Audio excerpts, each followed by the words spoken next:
flight simulators when we can go even further beyond?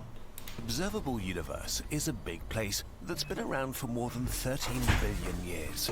Up to 2 trillion galaxies made up of something like 20,000 billion stars surround our home galaxy. 20,000. In the Milky Way alone, scientists assume there are some 40 billion Earth-like planets in the habitable zone of their stars. When we look at these numbers, it's hard to imagine that there is nobody else out there. It would change our perception of ourselves forever if we found others.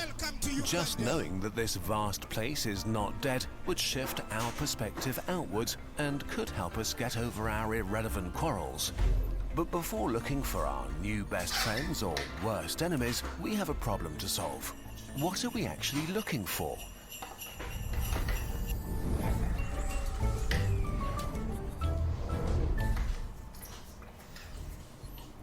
In a universe that big and old, we have to assume that civilizations start millions of years apart from each other and develop in different directions and speeds. So, not only are we looking over distances of dozens to hundreds of thousands of light years, we're looking for a civilization ranging from cavemen to super advanced. So, we need a conceptual framework to enable us to think better thoughts that make us able to... Not just cavemen, but like... rules that intelligent species follow? Fucking microorganisms. Currently, our civilization sample size is only 1, so we may make incorrect assumptions based solely on ourselves. Still, better than nothing.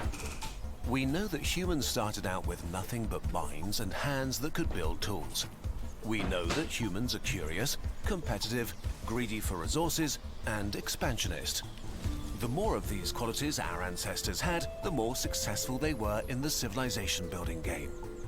Being one with nature is nice, but it's not the path to irrigation systems or gunpowder or cities. So it's reasonable to assume that aliens able to take over their home planet also have these qualities.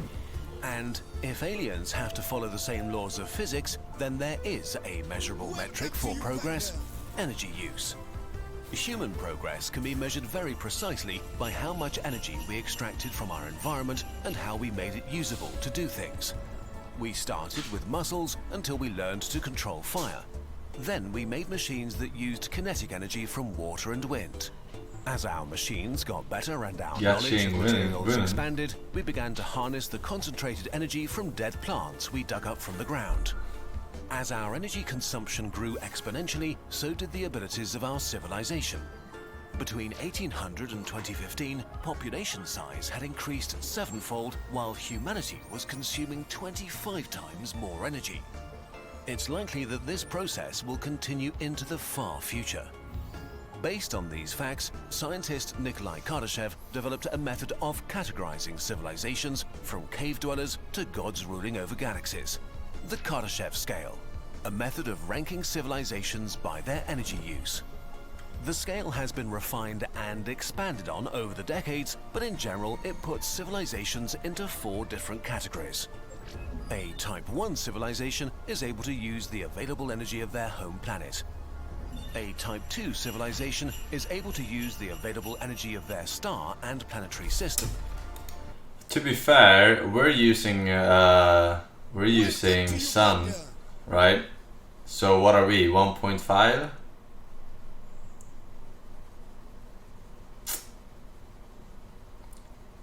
We have sun cells, right? It's very inefficient, but we're still using it. A Type 3 civilization is able to use the available energy of their galaxy.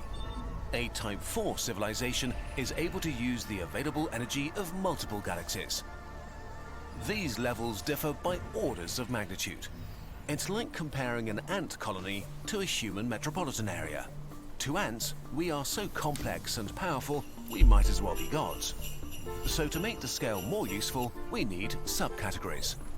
On the lower end of the spectrum, there are Type 0 to Type 1 civilizations.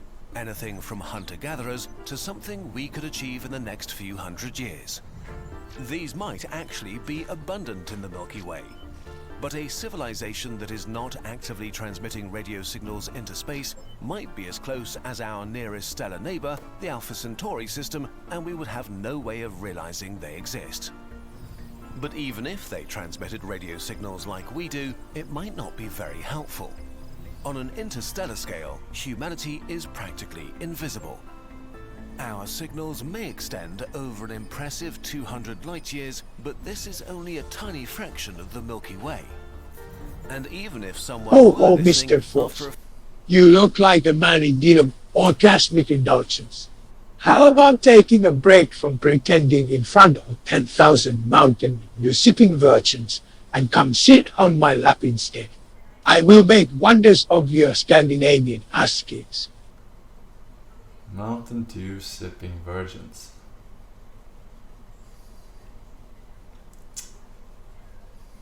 Alright, I'll take your offer into consideration. Thank you.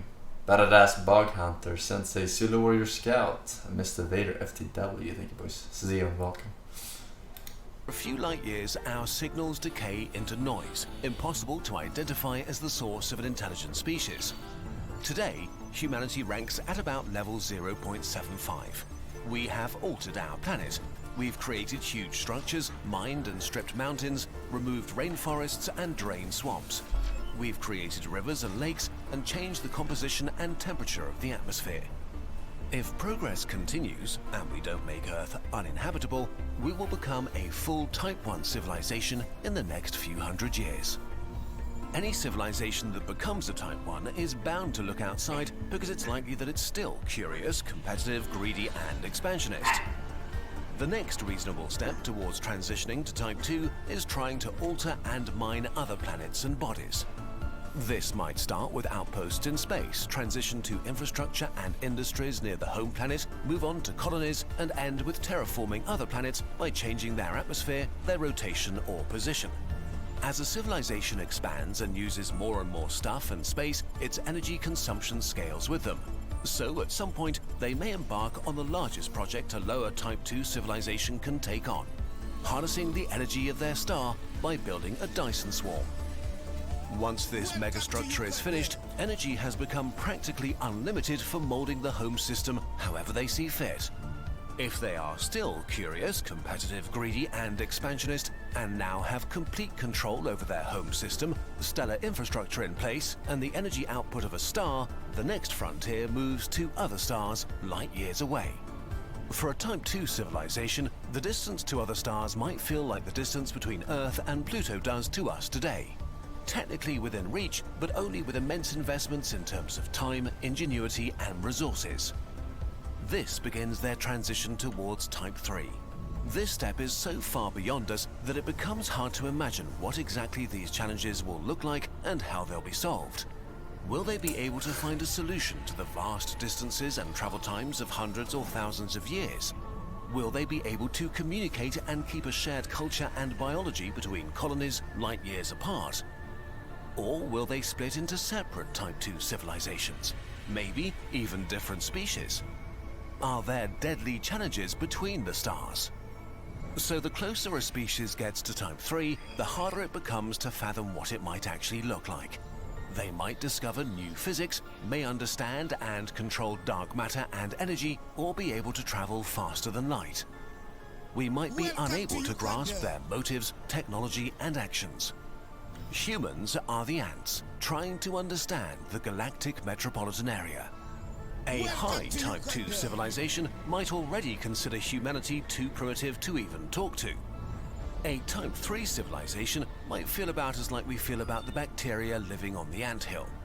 Maybe they wouldn't even consider us conscious or our survival relevant. We could only pray that they're nice gods. But the scale doesn't necessarily end here.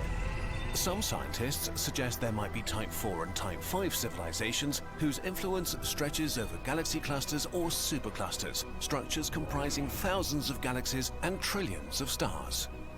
Ultimately, there might be a Type Omega civilization, able to manipulate the entire universe and possibly others. Type Omega civilizations might be the actual creators of our universe for reasons beyond our comprehension. Maybe they were just bored. As flawed as this classification may be, this thought experiment is already telling us interesting things. If our ideas about the nature of species that form interstellar civilizations is sort of correct, then we can be pretty sure that there are no civilizations of Type 3 and beyond near the Milky Way. Their influence would in all likelihood be so all-encompassing and their technology so far above our own that we couldn't miss them. The galaxy should flash with their activity. We couldn't miss them. That's kind of a weird We statement. should be able to see or detect If they want to artifacts conceal or it, movements they between could, different parts right? of their empire. From our basic technology. Even if a Type 3 civilization did exist in the past and died a mysterious death, we should be able to detect some. It's like having a fucking, not aquarium. What is the one for like a big glass cage? But what is it called? But for like, I don't know, lizards and shit. Terrarium, thank you. It's like having a terrarium with like ants inside, and then an ant colony, and they can't get out of the glass terrarium, right? But we can stand on the other side and just observe with our technology, whatever, right? We have a toaster outside. They can't fucking see the toaster, right? Even if because they're inside a terrarium. So we're forcing them to stay inside of the terrarium, right?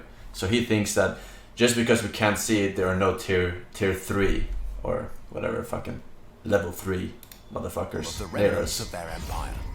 But when scientists looked, they didn't find remnants of harvested stars, decaying megastructures, or Tier 3 scars of sucks. great interstellar wars.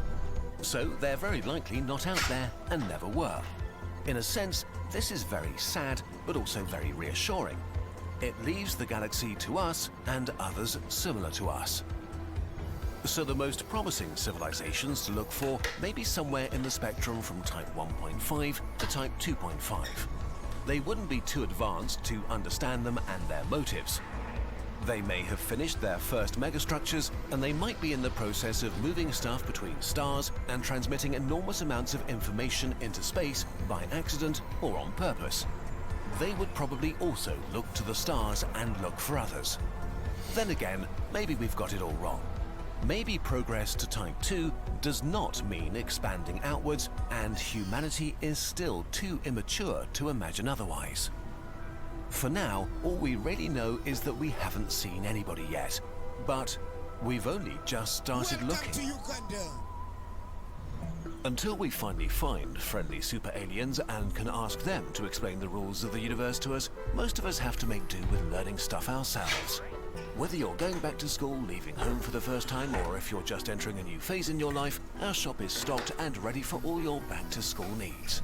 Notebooks and notepads to organize. Hey, if you're your gonna work, watch someone's video, it's only fair you watch the things fucking in ad place. too. Lots and lots of posters to turn your dorm or room into an inspiring oasis of knowledge.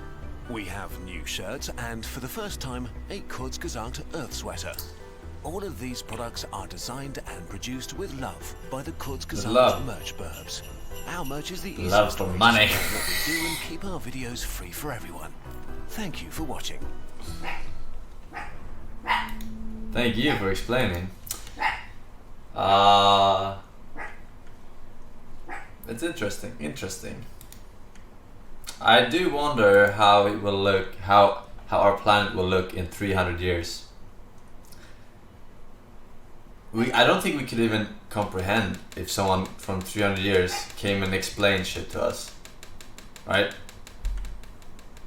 Because imagine going back 200 years and trying to explain the internet to someone. And now we're at an even higher exponential rating, so you can't even say like, oh yeah, but now we understand technology and stuff, blah blah blah. But it's continuing at an exponential rate, right? So it's gonna go. It's an even bigger leap between today and 200 years forward than 200 years backwards, right? So it's easier for us to explain internet to an 1800 dude, 1800 citizen dude, person, human being, Jesus Christ, than it is for someone to explain to us about an invention in 200 years.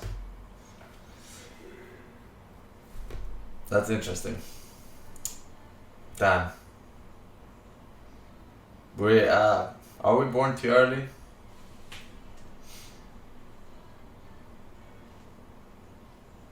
Probably not. Honestly, probably not.